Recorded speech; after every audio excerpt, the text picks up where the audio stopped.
So if you're looking to grow your glutes from this to this is the workout for you.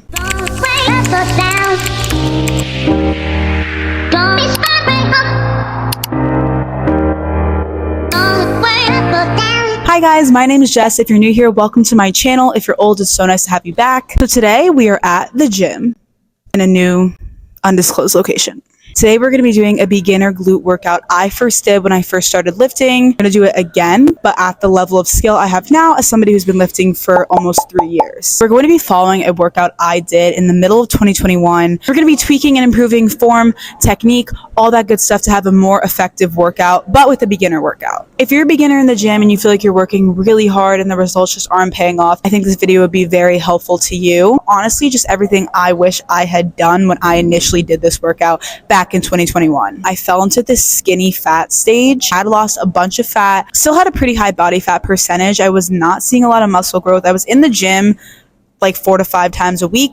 Again, just was not having effective workouts. I needed a lot of help on technique regarding building muscle. So as a beginner, this could help you improve your lifts and make your lifts more effective and finally get you that booty you're working so hard for. Let's go kill this leg day workout. We have a lot of good stuff in store. I'm excited to look back at these old videos because they're like a little embarrassed. A reminder that everybody starts somewhere. You gotta hustle, you gotta learn, you gotta fail, you gotta grow to be better. Also, I do have a weight loss guide for beginners. If you're looking to start your weight loss journey and you want a 4-day split, some meal ideas, that will be linked in the description below. Let's get to this workout. So we're going to be looking back at the old content and then we're going to be tweaking it into our new and improved version to make sure you're not making the same mistakes I was making when I first started lifting. I'm going to be watching the videos here on my computer while you guys watch to the side.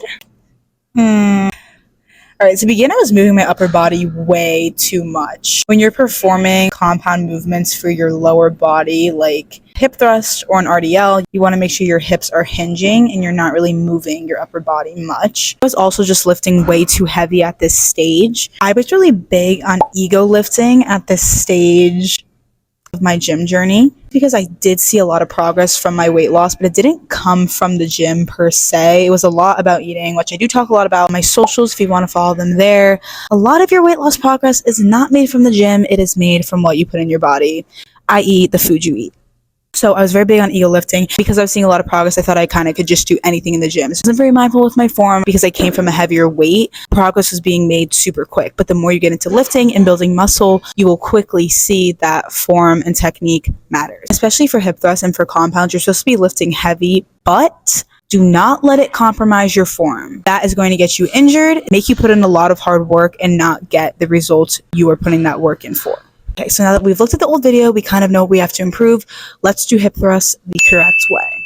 Of course, we have to drink an energy drink. It is 9:04. Also, the best Alani Nu flavor is Dream Float. It tastes like an orange creamsicle. So to do this properly, we have our bar here set up with some weight. I do prefer to use clips because why have the weight slide off in the middle of your set, right?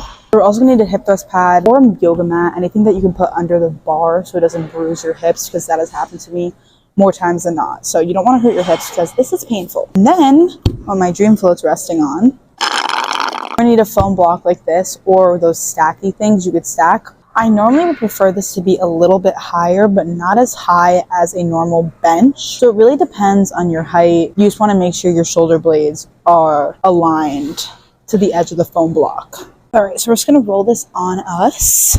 And you want to make sure you're keeping your back straight, your upper body straight throughout the whole movement. So the problem I was making before was my upper body. My upper body was kind of just swaying back and forth. You want to make sure your upper body's taut and straight and not moving throughout the whole movement. This is where your hip hinge comes into play. So you want to make sure you're pushing up with your glutes and your hips to maximize the movement. So we're just going to align our shoulder blades on the foam block, which is like here-ish for me when I push up. Okay, so when we push up, we're going to want to align our shoulder blades with the block behind us. And then our legs are going to want to create a 90-degree angle. And we're going to keep our feet planted to the ground like they're glued to the ground. Push up.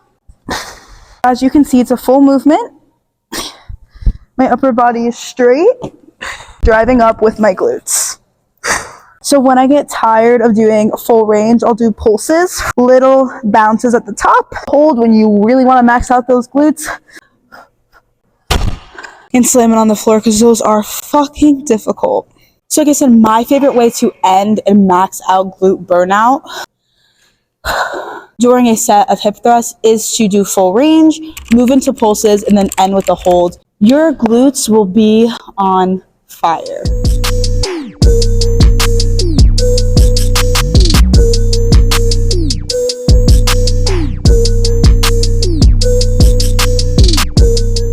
Also forgot to mention, when you're doing these, keep your chin tucked. Don't like look up, don't look around, keep your chin tucked. Also, if you're wondering where my sick top is from GnarVibez, so use my code JESSF for money off. Undoubtedly, the worst part of hip thrust is unloading the weights. Okay, so the next thing we're gonna be doing are RDLs. So while I was originally doing this movement, I decided to do both dumbbell and barbell RDLs for some reason, and I was doing them both wrong. So we're gonna do barbell right now. As you can see, I was bending my knees way too much in the initial shot, and I wasn't hinging my hips back at all, so a lot of the movement was just coming from my back and my upper body. Initially, my back was hurting a lot. If I kept doing it this way, it would have just resulted in injury, not a lot of growth, and a lot of pain in the future. Now, as you can see, when I go back, the bar almost looks like it's pulling me down. So that's how you tell a lot of the weight was being placed on my back and not my hips or my lower body at all. So we're gonna wanna grab our handy dandy straps, which is something you should be using. If you know you could do a heavier weight, but your wrist physically can't hold it, just use straps. When I was a beginner, I really did struggle with these. Main thing being, as I mentioned before, having a lot of emphasis on my back. So right now I'm gonna teach you how to not do that. If you are using straps, you're just going to wrap these on. And what we're going to want to do is keep the bar very close to our actual legs. And then hinge the hips back. And once you feel like your hips are done moving back, that's where you're going to want to start moving up. Imagine it as if you're trying to touch the wall behind you with your hips. So pretend you have the bar, shoulders nice and straight, propped up. Your back should always be straight for these kinds of compound movements and not overextending the hinge in your hips. So the three main things you should be remembering for your RDL are: 1, keep your upper body straight and push your shoulders back. 2, when you're pushing your hips back, imagining touching the wall behind you, brace your core. And 3, when you feel like your hips are pushed all the way back, don't try to overextend them and then push the bar further down. Come up, because that means you're doing your full range of motion.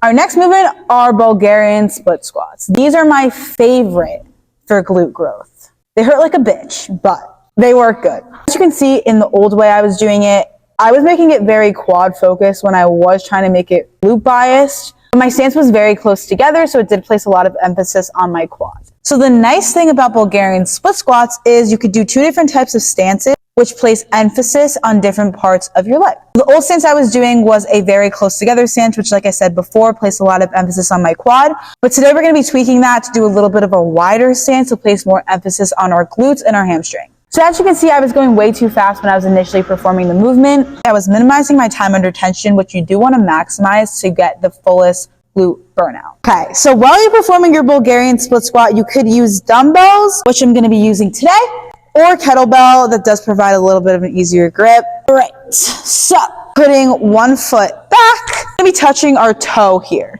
So what I was doing wrong initially was I wasn't sitting back into the movement. You're going to want to sit back into the movement and go down slow. Again, in our little bit of a wider stance, and then push up.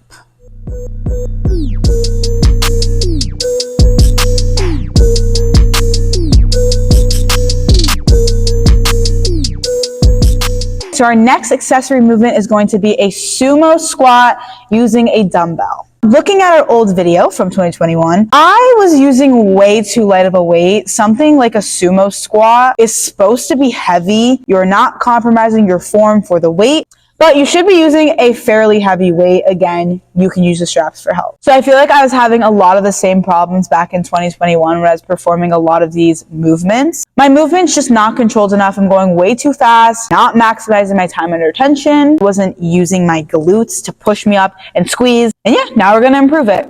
This is a great accessory movement for glute growth. What we're gonna do is we're going to take a heavy dumbbell, stand in a position where your feet are more than shoulder width apart and your toes are pointed outward. And now what you're gonna wanna do is hinge your hips back, hold your dumbbell here, and then sit into your movement, pushing up with your glutes. We're picking up our dumbbell, holding it in between our legs, shoulders back, and sitting into our squat. Up.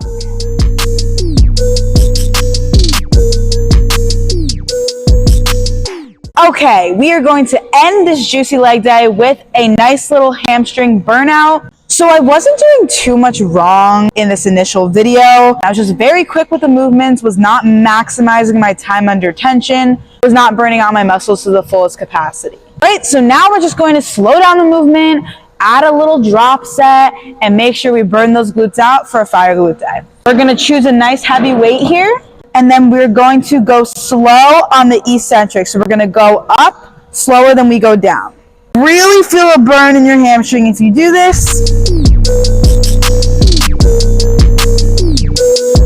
After we're done with our weight, we're going to drop set this. I know I talked about this when we were doing Bulgarian split squats. And you're gonna do this right after you finish your set. It's called drop set. So basically you're just burning out your muscle. Fuck planet. Fuck planet. Go to crunch. Basically, you're just gonna go till your legs are on fire. This is a great way to end a leg day, especially a glute day. And now you all have the fattest asses out there. You're welcome. I'm sure I was not this tired when I initially did this workout, but that is basically just me running you through an old glute day workout I did when I first started my weight loss journey and did not know a lot about the gym or building muscle and just found myself in this skinny fat phase. If you feel like you're a beginner in the gym and you're putting in a lot of hard work and you're not seeing many results, this video can be very helpful for you to kind of just check your form and your technique and make sure you're doing everything correctly. When I first started lifting, I would not take intensity into account. What I just tell myself now is you're at the gym anyway. Might as well just go hard and have a good workout. Like, we're literally here. Just get it done and get it done fucking hard. If you guys enjoyed this workout, I will list everything exactly in the description below. If you're a beginner in the gym looking for more workouts to help you out through your fitness journey, make sure to check out my socials. I post a ton of content there around mindset, fitness, eating, gym anxiety, gym tips, all for beginners, so make sure to check those out. And if you're on a weight loss journey, I do have a beginner weight loss guide. I will link that in the description below. I hope you guys enjoyed this video. Let me know if you want any other videos like this for beginners in the gym. Love you guys so much, and I will see you next Thursday.